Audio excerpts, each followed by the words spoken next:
Here I have HTC U12 Plus, and today I'm going to show you how to format SD card on this device.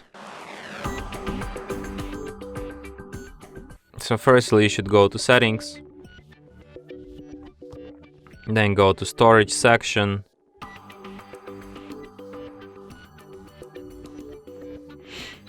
then go to SD card, tap on this icon here and select format.